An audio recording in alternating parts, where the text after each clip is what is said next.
All right, people. I'm trying to set this up where I can get this battery in.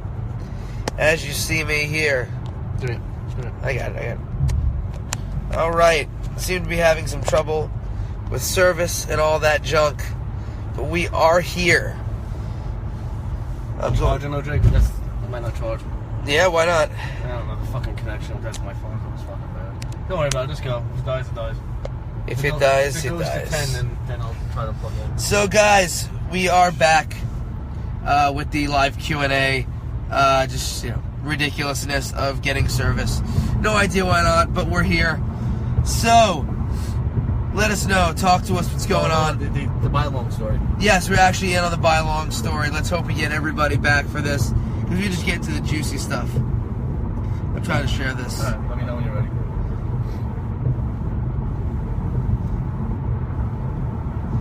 Jesus, dude.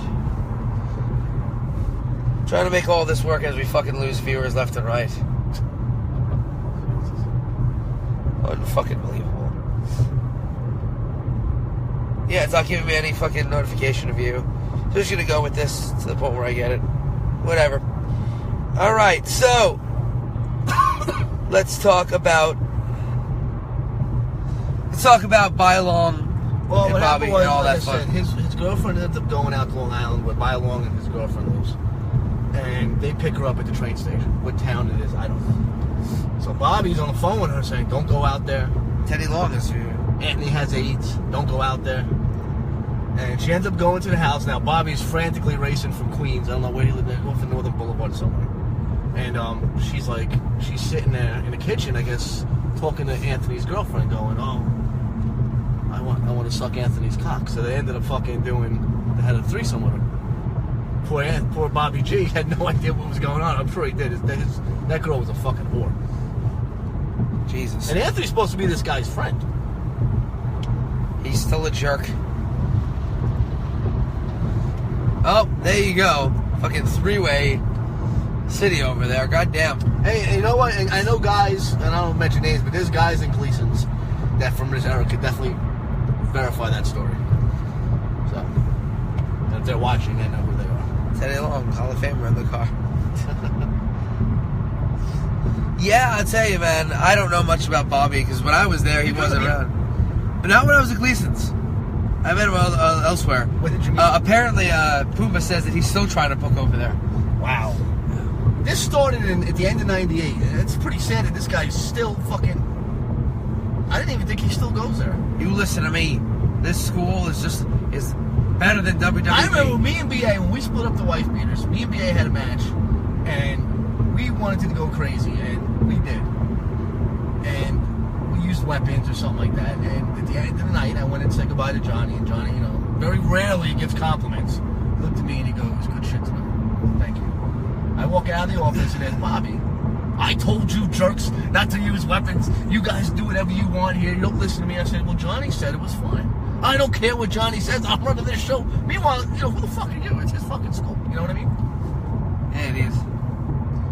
Then it happened to be, he told me later on that he said in the meeting, no weapons. I wasn't in the meeting. I went out and I was doing something. But B.A. Kid was in there. B.A. Kid just didn't give a fuck what he said.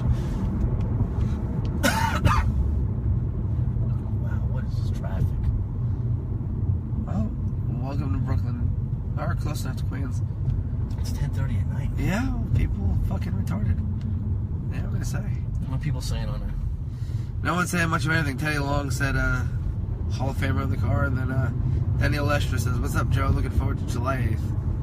Let's tell you long about Richie DeGreg. Yeah, feel free to let us know about Richie DeGreg. We'd love to hear that. So I came to my job today with some indie wrestling shirt. I asked about it. He said Raj trained him. He was in his late 50s. Said his name was Wilson. Yes. Where was this on Staten Island? If it's Wilson that I'm thinking of, it's the guy that used to run that school on Arthur Kill Road. Yeah, that guy. That fucking backyard is trained. If it's Staten Island, and okay, he was there when I started before Bobby G, and he wrestled with a mask, and really didn't do much of anything ever. people. I think he wrestled the Golden Terror for a mask versus mask match for no reason. Golden shower. He lost his mask and that was it. He retired. Yeah, he said something about having his own company. That's the guy. Is that all it takes at this point? Just have a company and just say you have one? It's amazing how many fans now are just promoters. Yeah, that's what it is, promoters. man. So many, if you go back in the days of like where like the indies and outlaw promotions started, it was always fucking wrestlers who formed their own companies, and then it became, you know, wrestling fans with a shitload of money who are just able to fucking do it. Yeah. But like I always say, you know, shit eventually sinks to the bottom and cream will always rise to the top, you know? I don't know about that. Seems to be plenty of fucking shit continuing to run. Well, a year or 2 years, that's not long. I don't know, Joe. These fuckers don't go anywhere. Not to blow people up, I do security in a welfare center, so you know. LOL. Pete Simmons, do you have any good Bobby G stories? Oh, then there was the Bobby G SmackDown Classic. The what? Okay, so PS2, the PlayStation 2. Yeah. They had a game called SmackDown. Feel the pain or bring the pain. Here comes the pain. So Bobby G created all the guys from Gleason's, and he started playing the seasons on it. And he would call us up. Oh, you're the hardcore champion. You just beat Boogaloo for the cruiserweight. And it's like this guy was like obsessed with this fucking game, and like he wouldn't leave his house. Like we were inviting Bobby to come out, you know. Look at these fucking assholes. Because they gotta drive like fucking... Yeah, no, an accident. They're assholes, assholes, but it's an accident. Fucking asshole. It's this fucking guy. There's not an ounce of compassion in him. Fucking scumbag. Not an ounce of it. Ugh. But anyway, so yeah, he was obsessed with that fucking PlayStation game. That was going on for about a good 6-7 months over there at Gleason's. So he just played the game and would fucking get excited. He would create all the Gleason's guys, and they call the guys up and saying, "Oh, in a storyline, you're the new champion." So he was booking for video games. Yes. As he was booking for. Was he a 12-year-old? I don't know. He's older than me. Oh Jesus! He's got about 8 years on me. I think. Holy shit! That's ridiculous. Yeah, I mean, I've literally my only interaction with Bobby have been like watching him fucking wrestle. Where did you meet him? I don't remember where. I think it was just one random show. I just didn't know who he was at the time, probably. Because again, it's not my generation of guys. My generation of Gleason's like shit was like, actually, I mean, I'm trying to think of like, there weren't very many shows. I mean, Red Young was there when I was there. Yeah, like the crop of guys who had Johnny's ear at the time that I was there. Yeah, one. But like you had, you know, Flex and Joe. I would say Flex is definitely Joe Delicious. No, none of these guys were. That's what I'm saying. Joe Delicious, fucking Smooth. No, oh yeah, all them three of them guys I think were the top guys there. Right, and that's the thing that, you know, those guys weren't fucking shit. So I mean, I don't necessarily know that like they had that kind of thing going. The shitty guys over at Gleason's were like Red, and I mean, Rockshaw was there for a bit, but I don't think he ever had Johnny's fucking ear. No, he was a clown. He was a complete clown. I remember Rockshaw telling me about his new gimmick that he had, which was him dressed up as Spider-Man. That's Jimmy Jack Cash's partner. I like Rockshaw, though. Rockshaw's a cool dude. I don't know much about Jimmy Jack Cash. I just know that... According to Kim, he's a Gleason's guy. Listen, I just know that Jimmy Jack Cash beat quite a few WWE champions.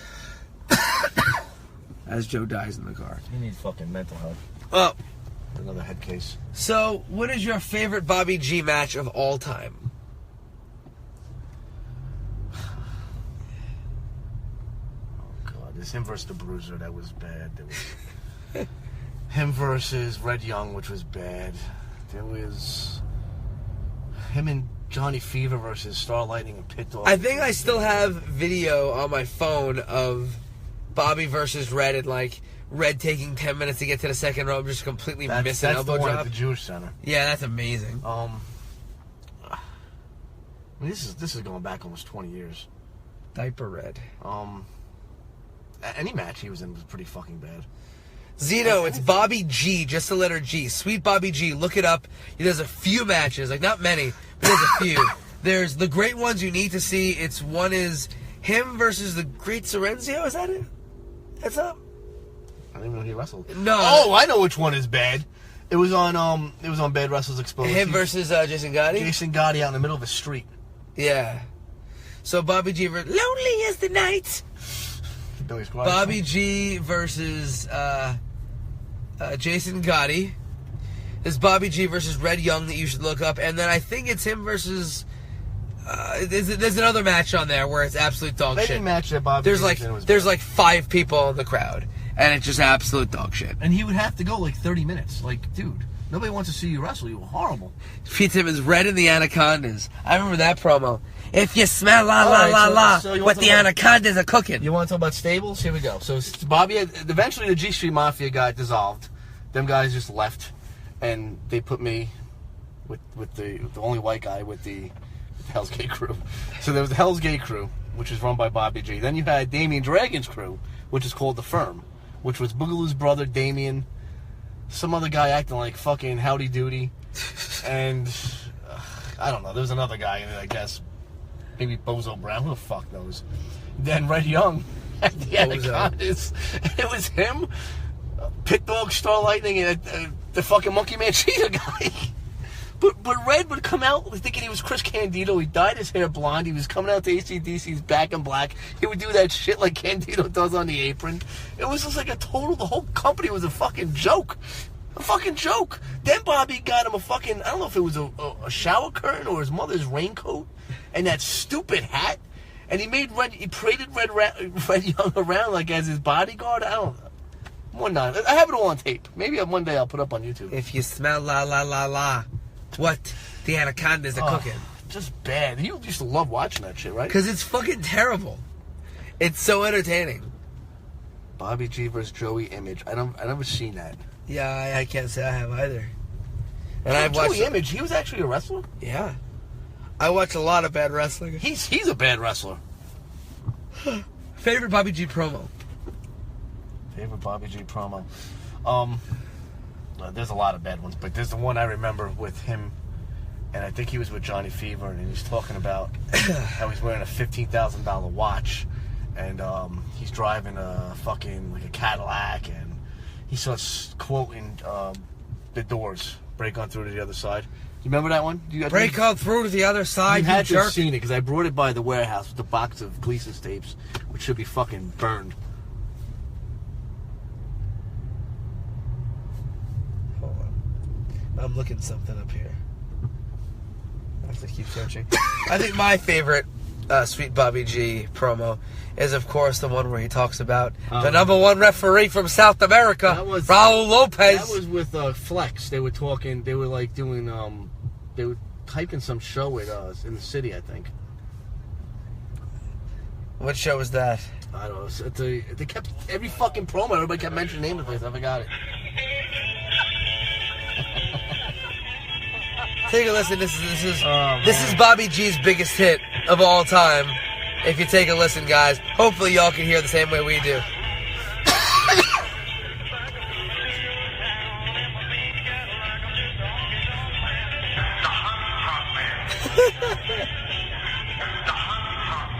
There you go. Tremendous. If any of you guys can check that, that's also on YouTube. Bobby G sings the Honky Tonk Man theme song. He's obsessed with the Honky Tonk Man. He loved Honky. Catch me, Honky, please. That's, I think, that was a story that you had heard where all the guys were playing it for him. They we made that. We did it on the air on the radio show. We put it up on YouTube, and of course, you know how shit spreads. So they were all out eating, I think, after a training session or after a show, and I guess Flex. I think Nevin said it was Flex. They was playing, and you know when Flex starts laughing, he don't stop.